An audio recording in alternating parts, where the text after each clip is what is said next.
fourth. I've been joined by Scott Dick, who's been a commentator and promoter since the early 80s. So he's one person that can give us some of the history of BMX. Scott, just tell us how it all began. Well, it began back in California in the mid-70s where young kids wanted to emulate their motocross stars, the heroes of the day, and they decided to start racing round on BMX bikes. Well, they weren't BMX bikes, they were Schwinn Stingrays at that point. But then one of these kids called Scott Braithwaite, he had the idea to run his first race, and that's exactly what he did. He rented a bit of land, run his first race, and the rest, as I say, is history, really. That's where the first race, Southern California in mid-70s. It really boomed in the 80s, didn't it? And at that point, it split into what people see now as BMX, which is freestyle. What has been the driving force behind trying to bring it back again? I think, obviously, the Olympics with next year will give a big profile to the sport. And so that will get more riders in there. We've had our ups and downs, but people have left. We've had loads of new people coming in every time, new families coming into sport. So the basis of BMX racing is still the same as it was in the 70s. 8 guys having it round a track, really. The tracks, really, they have changed an awful lot, haven't they? This track's predominantly tarmac, and it seems to have an awful lot more jumps. Is that something that's changed a lot? Oh, yeah, totally. I mean, when the first tracks were in the 70s, you maybe have one jump on one straight. The turns would be flat, tyres on the inside. So tracks have just come on so much, you know, bigger, more technical, faster, you know, everything has just stepped up a whole new level. From your point of view, you've been in this since the early 80s. What's the best part of the sport? Why should someone want to get into it? I think it's the very basic essence of the sport is 8 guys racing around a track, you know, as fast as they can with style and everything. And it's also a great sport for the whole family, you know, that's the great thing. Mum can race, dad can race, kids can race. Or if mum and dad wants to watch, that's great too. But it's great family sport. Well, it really is fantastic, and let's hope it can get back to its boom of years gone by. Yep, let's hope so. We're looking forward to the Olympics 2008. Well, I'm here now joined by some of the old school guys. Hello there. Hello. So, who out of you was a bit of a legend back in the day then? I think this guy here was the only legend back in the day. And I beat him today as well, so... Tell me what you're all doing here today. And we're here today to raise money for Stephen Murray, who had an accident earlier in the year, and we were invited here today just to make some money for him, basically. Okay, so a great atmosphere obviously here. Yeah, definitely, yeah. This is a chance of a lifetime for us old farts to come and race in the Brits. So a lot of people would think of BMX, think of the dirt tracks, jumping, freestyle. What would you say to them about the differences when you're actually looking at a race? Well, BMX just splintered off in the sort of back of the end of the 80s into different disciplines, from racing to dirt to flat land, ramps, and it just made that there was a lot of people that were very good at certain things, and it made an opening for everyone. So it was very good, really. So you've got good racers, good flat land, good dirt riders, which means it's good for spectators because they get to see the whole variation of what we would say is all BMX. So yeah. So who do you reckon's going to get the top spot today out of you guys? There's a few guys who raced back in the 1980s who are still very quick. They've carried on racing throughout the last 20 years. I think they've got the best chance today, so we shall see. Well, good luck to you all, and above all, have fun. Cheers, good luck. Thanks, Rebecca. And as the members of the old school final said there, this is all in aid of Stephen Murray, seriously injured in a dirt jumping competition. You can log on to StephenMurrayFamilyFun.com if you want to give there. Mike, the old school bikes and old school skills here. Yeah, old school bikes, old school skills on a new school track. I tell you, this is going to be fun. Jay Kemp jumps the doubles there and into the lead. The big rider here was Billy Stupple from the 80s. Jay Kemp into the lead. Mike, going back to the 80s, someone told me that there's more jumps in this one straight of this course than there would be in a whole circuit from the 80s. There's probably about 500 more jumps than there would be on an 80 circuit now, you know. So these guys are doing fantastic just to get around there in one piece. Jay Kemp being chased hard by Jason Harvey, Chris Beagley, Zippy Barnes. The rider with a big personality trying to get in there, but pumping it all the way to the finish is Jay Kemp, and he takes the old school race for a great cause. Great to see the old bikes in action, and Jai Kemp takes first place. Jason Harvey in second, Chris Breagley in third, Zippy Barnes takes fourth, and the big star from the 80s, Billy Stupple, in eighth. Join us after the break for the Junior and Masters finals.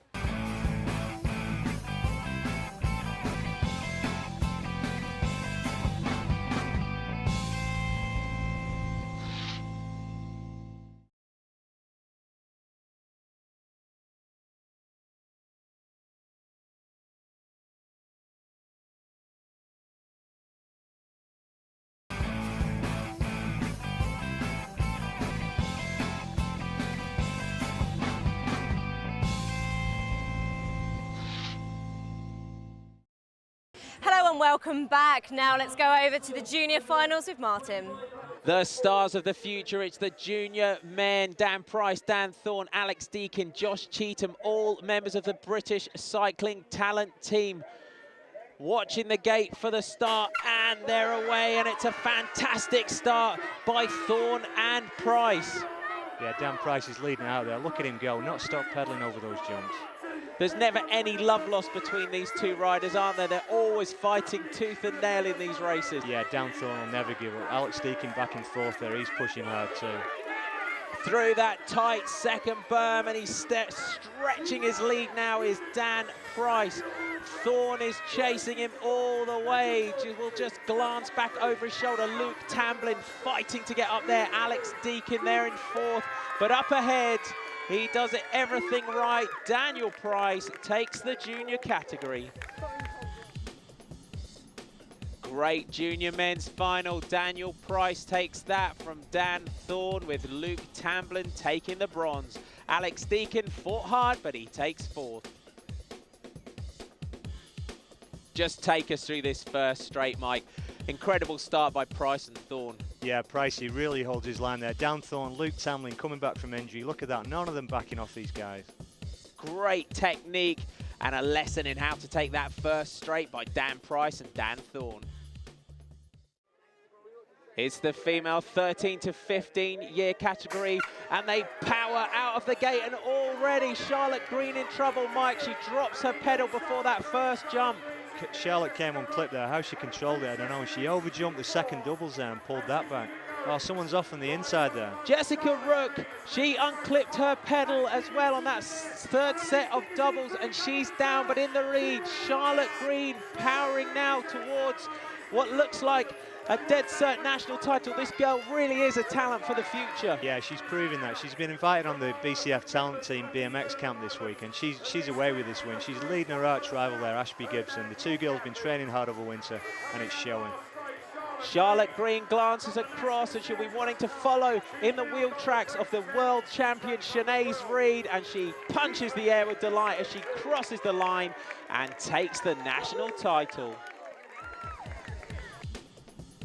There's our confirmation. Charlotte Green takes that from her arch rivals Ashby Gibson, and Princess Elise Dick takes third. Jessica Rook gets up and finishes in eighth. Cruiser class male 13 to 15.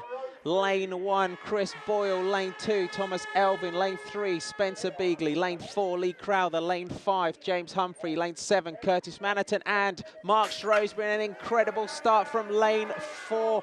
It's Lee Crowther from the Midlands. And Mike, we saw Thomas Elvin there unclip his foot at the start, but Lee Crowther is absolutely flying into this second straight. Yeah, Lee's got it. He got it from the start there. Really powerful start. Unfortunate for Thomas there, just unclipping, but he's done well to pull it back.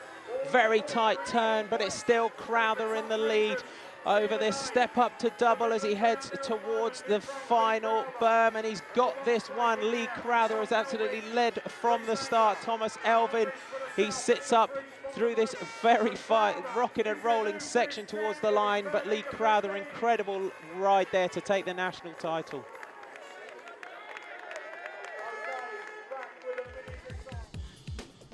There's your rundown. Lee Crowther takes it from Thomas Elvin. James Humphrey takes the bronze. Spencer Beagley takes 4th, Shrewsbury in 5th, Chris Boyle in 6th, and Curtis Mannerton in 7th. Mike, just talk us through this incredible start by Lee Crowther, and Elvin pulls his foot out of the start. Yeah, it was all happening there. I mean, Lee got a powerful start there. He was looking, his front wheel was up. He was lucky he didn't loop out, actually.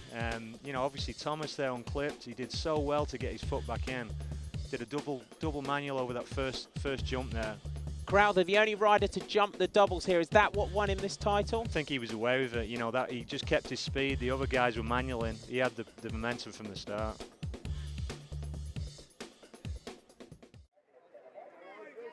The Masters are up. Defending champion Jeremy Hayes has made the final, and this is going to be a competitive one.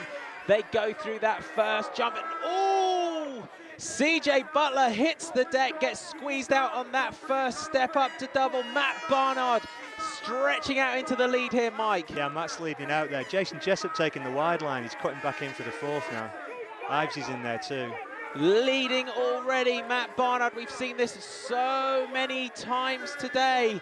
And oh, Jeremy Hayes just gets it wrong on that last one. Jez has lost a few places on there. Matt's away with this. Look at him going. Ives pimped it up there for the 3rd.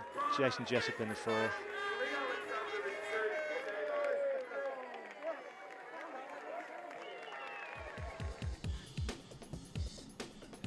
Matt Barnard brushes them off and takes the gold. Lee Alexander takes the silver, and David Ives of Preston Pirates takes the bronze. Jeremy Hayes got it all wrong in that 3rd straight and dropped to 7th. Mike, take us through this start. CJ Butler got it disastrously wrong there on the right. Yeah, I think CJ just ran out of room. You can see he was just pushed off the side of the jump there.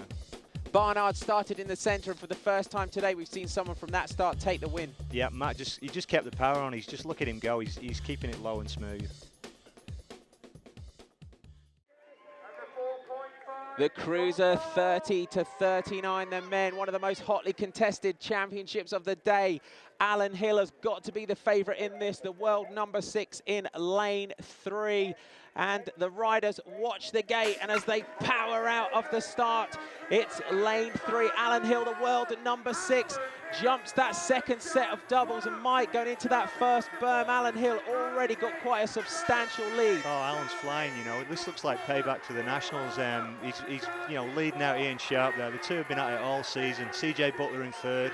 This could be payback. Through that 2nd tight berm, and Alan Hill, contrasting styles. He's clipped in where his main competitor here isn't. Yeah, you can, maybe it'll tell on this last section here, you know, he can get the pump with the clipped in pedals. Alan Hill looks like he's got it won, but CJ Butler and Ian Sharp fighting it out. Who's going to get in this as they cross the line? Ian Sharp takes the silver with CJ Butler in the bronze.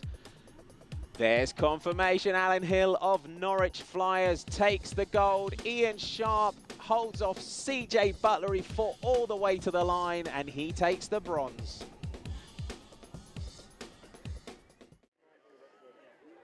It's the experienced riders now, the Cruisers 40 and over. Adrian Warden coming back from injury, and Tony Slater, one of the top riders from the 80s. And Tony Slater in lane 4 gets a great start. The man in black. Great first straight here by Tony Slater, and he's got a good lead over Dave Garland. Slater just takes it slightly wide there, but he's holding a very good lead here, Slater. Yeah, Tony's hanging on there, you know. The guy's bringing it back from the 80s, and let's hope he keeps the power on here around the corner. Chase hard, interestingly, by Dave Garland, who's riding a mountain bike. Oh, Slater just drops it slightly, and he opens the door and lets Dave Garland back in. It's all going to come down to this final straight.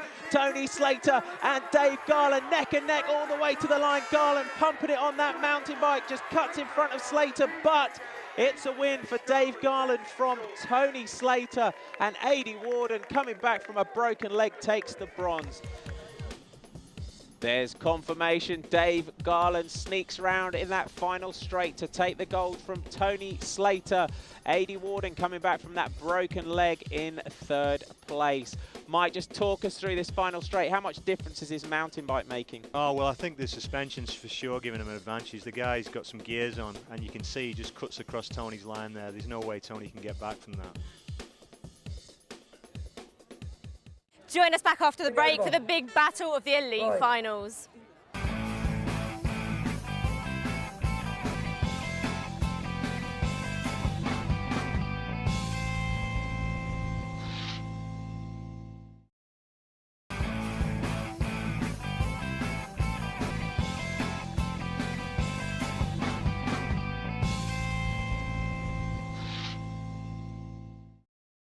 Welcome back. Next up, it's the Elite Women's Final. Ladies 25 and over, it's Kim Bent in lane 1 and Abby Hill in lane 8, the world number 5, who are the favourites in this as they hit that first step up to double into the second set of doubles. And it's Kim Bent who already is leading as they go into the first turn, and she's pumping it. There's a set of doubles as they come out of there. They look to be quite decisive today, Mike. Yeah, if they can quite easily catch you out if you're not looking where you're going. Abby Hill in second place, chasing all the way. Kim Bent got quite a substantial lead. Do you think Abby Hill can get back on terms here? Abby won't give up, you know, she's national #1. She's also the wife of Alan Hill, the cruiser champion today. Oh, Paula Hallett goes down heavy. Kim Bent still out in the lead. She's got this one into the final straight. And the rider from Harworth Hurricanes has done everything she can. Perfect start. She powered out of the gate and was leading into that first turn and never relinquished the lead. She led from the gun and she takes the ladies 25 and over title. Kim Bent of Harworth Hurricanes. Abby Hill, she chased her hard the whole way. Takes the silver for Norwich Flyers, and Nicola Spears of Gosport BMX takes the bronze. Mike, talk us through this first straight. Yeah, BMX Racing, it's so important to get the whole shot. You can see the two girls, Abby and Kim, are on opposing gates there, 1 and 8. Kim gets the whole shot, she moves across, she's in the lead. Okay, first of all, Roger, tell me, where is the sport of BMX at in the UK? Well, currently we're in a good growth spurt at the moment. I think since I've been involved now in the organisation side about 5 years, we've seen a steady influx of riders, new riders coming into the sport, and a lot of returning riders as well. You know, it's an ageing sport now. It's been around 26 years in the UK, so we're getting a lot of guys in the 30s now and the 40s come back into it. So we've got a good spread range there. So at the moment, actually gaining that Olympic status will also do us, you know, the world of good, and you know, get the word out to a wider audience as well. So BMX is looking good at the moment. How things change now we're going forward for the Olympics?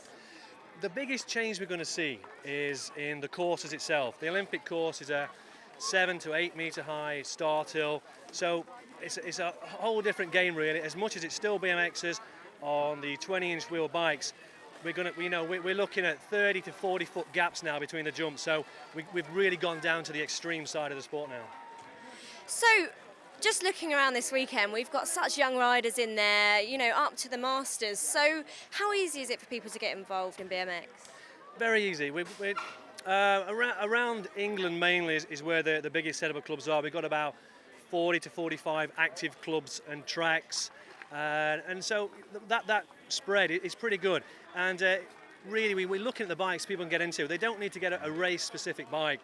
The bikes that are available in all good bike shops, you know, mainly the street bikes, the dirt jumping bikes, these are fine for racing. No problem at all. You won't get turned away from a track.